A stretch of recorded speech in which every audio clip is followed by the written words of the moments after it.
Second dimension, the brotherhood among brothers and sisters. Thirdly, a strong bond between the spouses.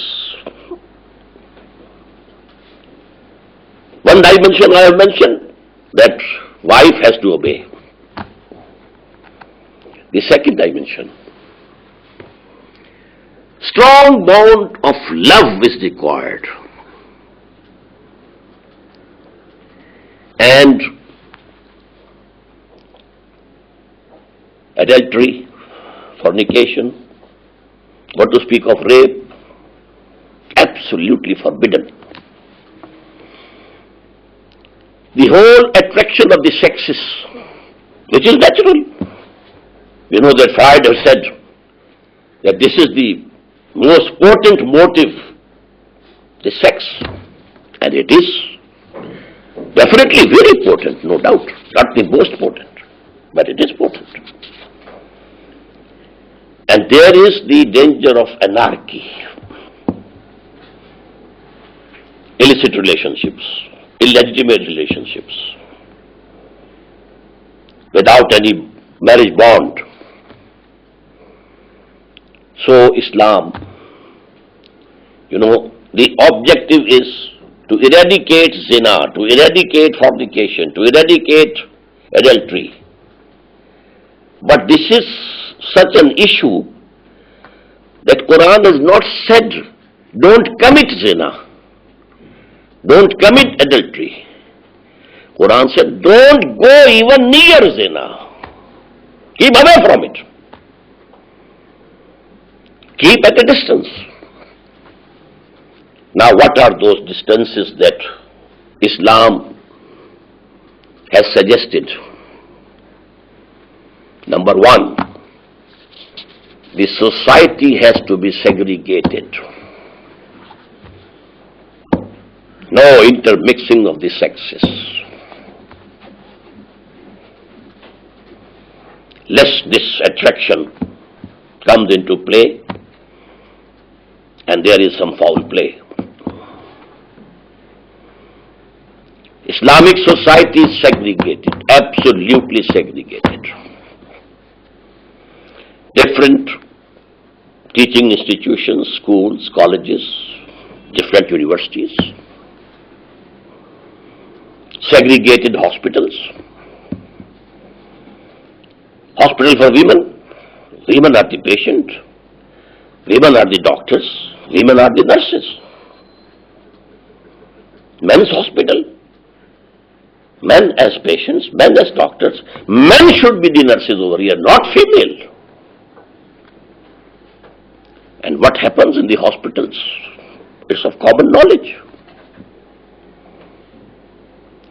We know that in the military, no medical units go to the front line with female nurses. All the nurses who go to the front line, they are male. So hospitals should be there, but they be segregated. Segregation of sexes is the fundamental principle of Muslim society. Number two, covering of the body, especially the sex organs and the organs or parts of the body of women which are attractive to men. This we call satr. Satr means to cover. For men, the satr which has been prescribed is from above the umbilicus to below the knees. If this much is covered, the purpose of the Sharia is fulfilled. You may have additional dress, you may have pants and coat and shirts, okay. But that part of body cannot be exposed except for the wives or the surgeon or doctor when there is need. These parts have to be covered. And for women, whole of the body is to be covered, except the face only, and the hands only, and the feet only. It must be covered. And in addition to that, the body will be uncovered only for the husband or for the physician or surgeon. It has to be covered. Additionally, especially their bosoms and their chests, they should have an additional covering.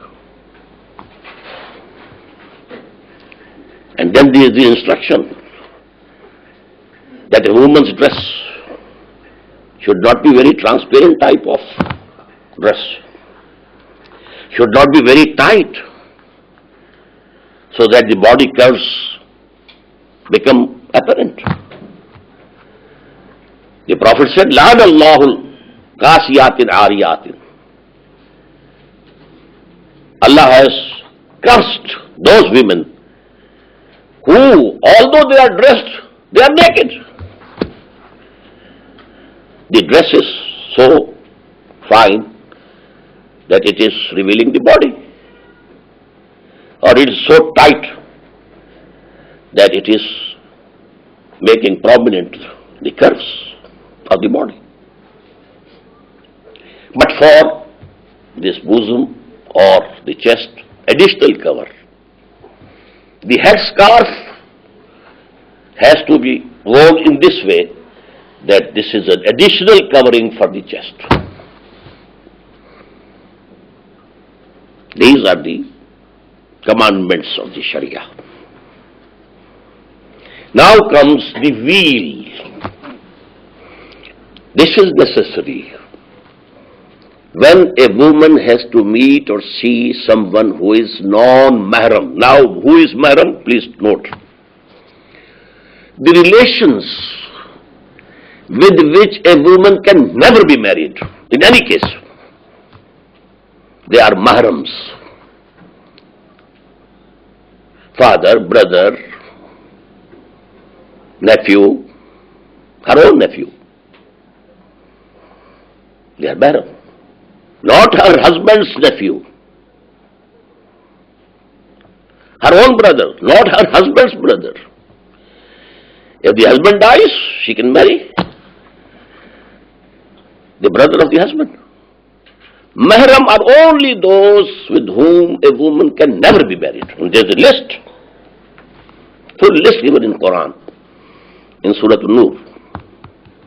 All the other males are na-mahram. They are not mahrams, non-mahrams. And before them, in front of them, a Muslim woman will come covering their faces also. This is my opinion, but there is a difference of opinion on this subject among the legal experts in Islam. But I am giving you my opinion. Why? If we think about the reason why these restrictions, just contrary to what is happening in West, men fully dressed and women half naked. It's just the reverse of what Islam says. And what is the reason? I told you. To put obstructions in the way of zina, illegitimate sexual relationship, obstruction. Don't have those conditions where you find chances for this.